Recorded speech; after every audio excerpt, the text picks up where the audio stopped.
I want to start just by asking you about your weight. Everybody, I think, was shocked that you came in as light as you was. Was it because you wanted to get more quickness based on what you saw in the first fight? Not at all. I'm a child now, so I want to have a dad bod. So it's mostly just trying to keep my body in shape so I look good.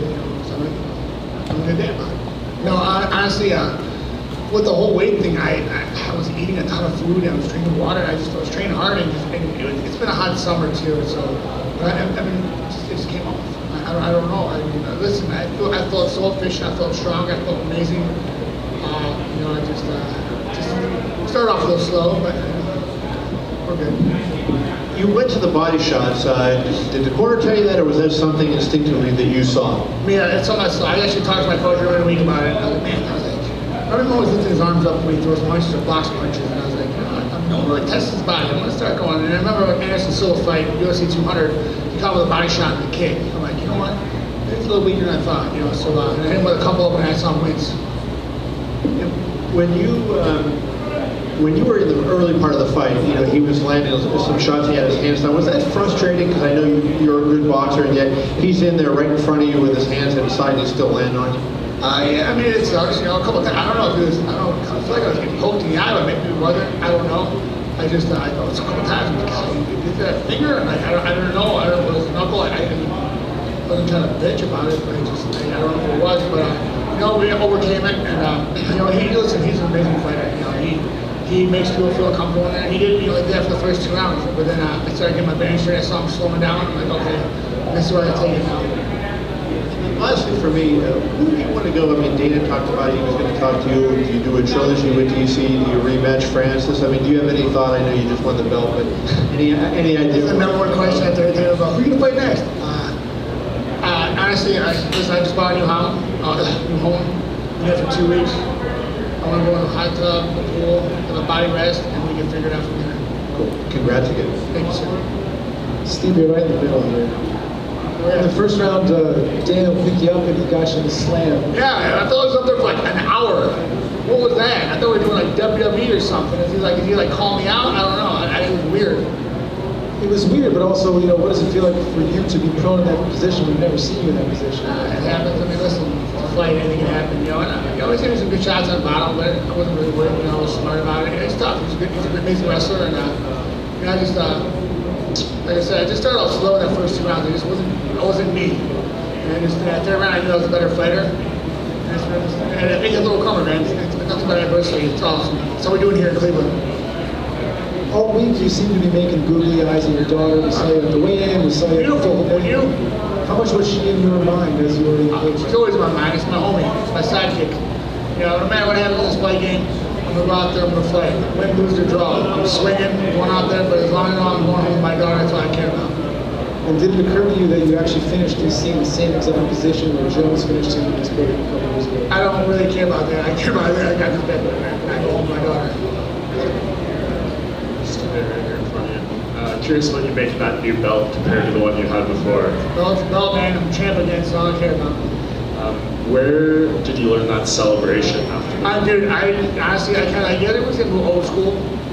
We watch it today, and I kind of franked the tape. I just had no idea what I was doing. I kind of just lost. I don't know why I did it. I feel really dumb that I did it. And I did the sock. I don't know why. I feel like I didn't do it with my hands or my feet. I don't know. I'm an idiot. I just don't. Is it like just adrenaline that takes over? Yeah, I think adrenaline takes over. I'm just I'm that guy at a party that does dumb stuff. Why would you do that? It's fun. I think a lot of people going into that fourth round maybe had Daniel up 2-1 or 3-0. You had, I think, the second largest statistical comeback in a championship fight in terms of being outlanded and finishing the fight. What's going through your mind, when maybe you're getting hit a lot? He hit you with a lot of big shots. What was going through your mind at those points? Stop fighting like a bitch. I was fighting like a bitch. It really was. I didn't take nothing from DC, man. He's tough.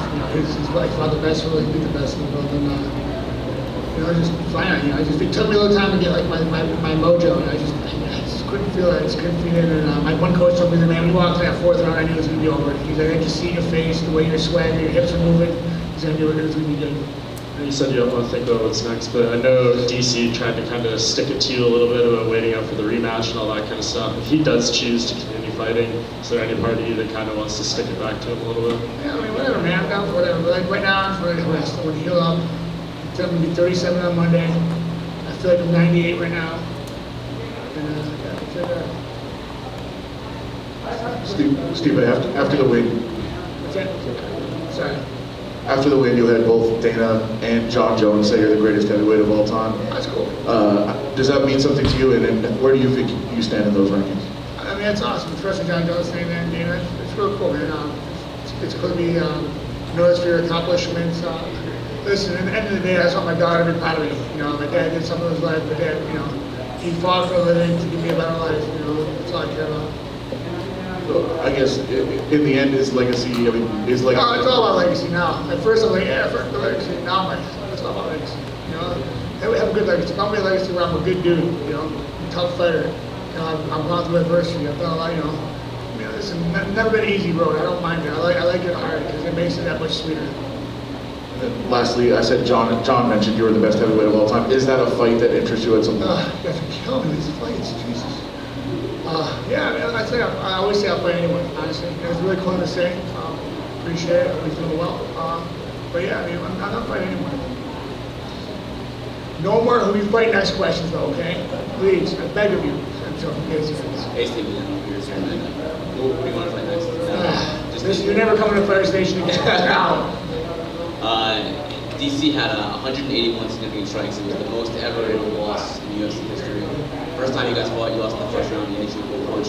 Did anything change? Did you kind of know what was coming more? Or how were you able to absorb so many blows? Well, I don't know.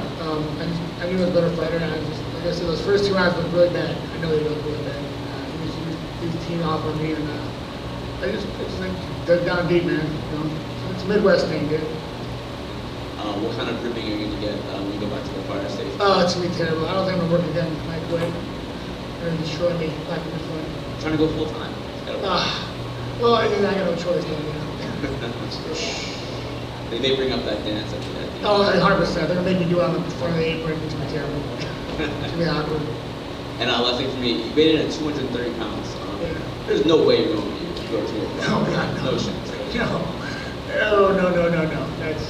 That was crazy. I couldn't really weigh much. But yeah, it just, like I said, it just wasn't trying to. You know, just working out hard, just eating good, and just, you know, drinking a ton of water. I mean, I'm no joke. I would go and get like a burger just to like I was like, what the hell? So I would eat cheap food once in a while just to like see if it helped me. Nothing. I just kind of said, I mean, I did a crowd machine during the week, but like, you're gonna stop sweating the minute you get in there. I was still sweating when I was in there. Like, hopefully, like frostbite. Be careful. Yeah, with the Antonio Brown, really careful, man. Be careful. Anyway, but anyway, thanks for the article. It was a great article by the way. So you were just being honest about getting beat up those first couple of rounds. 100%. Yeah, in hindsight now it doesn't matter because you won, but Yes. was there ring rust? Was there jitters? Was there an adrenaline dump? Well, I don't think it was an adrenaline dump. I think it was more like the ring rust and just you know, get my bearings straight. He's a tough guy. He's really awkward. He makes it awkward for you. That's what he's good at. I think he just, yeah, I think it just took me a little bit. You know, but hey, like I said, and it's a marathon. So he said that he let his coaches down. He feels like he let his coaches down by not wrestling. Did you expect him to try to take you down more? Yeah, I mean, he got me that first takedown. I felt comfortable. I got an ankle, and I'm an idiot. I didn't do what I was supposed to. I mean, working on it the whole camp, and then he lifted me up like, I don't know. I thought they were gonna start walking around the octagon or something. It was like, you know, I don't know. Yeah, and after that I felt good. You know, he did it again and sprawled on me, and I started feeling comfortable. I knew he was getting tired. I'm like, okay, so it's gonna be a lot easier for me because he's an amazing wrestler. He's an amazing fighter, and so yeah. I mean, listen. Trust me, when you lose, you feel like you let your coach down. That's why the last fight. I feel like I let my coach down.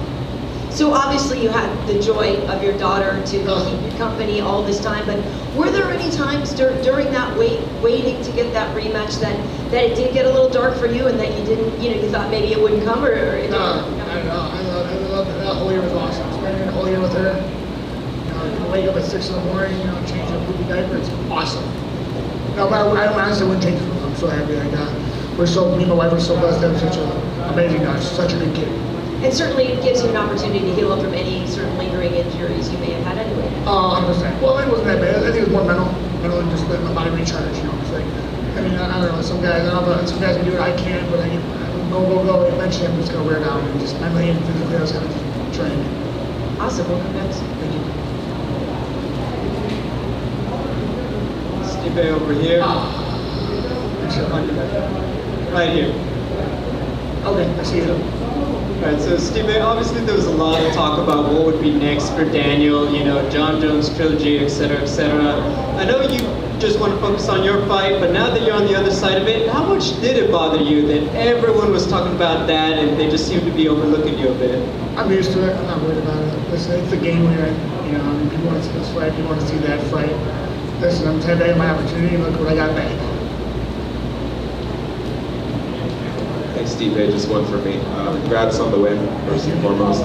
You know, Daniel had the really special privilege of sitting down with his kids and watching that E60 special on them. When you talk about legacy, when you inevitably get your own E60, what do you want your daughter to take away from it when she's older? Just, you know, there's a lot of reasons why I wanted this fight. Honestly, I think about it more and more. There's a lot of reasons. Not just about me, but it was a lot about me. But like, I just was a better player. But then, like, I wanted to show my daughter that, you know, times get tough. You know, some things will happen. You just gotta get back up. You just dust yourself off. But then also, a bunch of guys at the station's kids. When I lost, they cried. They all cried, and that really bothered me. You know, I mean, it just hurt. Not in a bad way. I just, you know, I'm like, listen, you know, like, and I wanted to show them that, like, listen, sometimes, you know, like, just my daughter, sometimes it doesn't happen, but you just gotta, you know, and there's a lot of reasons why I wanted to play. You know, more for me too, because I was a better player, but and for my daughter to show her that, like, you know, you get tired of, you know, adversity, it's okay. You know, you just gotta push through, but also my bunch of guys in the fire station kids were crying after I lost, you know, it happens, you know, it's life, you know, it's like, it's okay, it's gonna show them that, listen, fine, get back. Thank you. Hey Steve, just quickly, I wanted to elaborate. You said before that it wasn't about legacy originally, but now it is. You gave the example about how you wanted to set a good example for, you know, some of the kids in the fire station and stuff. But as far as how you are seen by the MMA community as some of the all-time greats, when did that change for you? When did you decide? Because you've said a lot of times you didn't really care about respect and things like that. When did the legacy become important to you? I think when I had my daughter, you know, show her that, like, you know, like, listen, your dad's a tough dude, you know. Yeah, beat up a couple times, he beat a couple guys up, you know, and just, he did well at it. He was good at what he did. And that's why I show her that no matter what you do in life, you work hard, you know, you build your legacy no matter what it is. Thanks, guys. This is so awkward. It's like so bright. I'm like,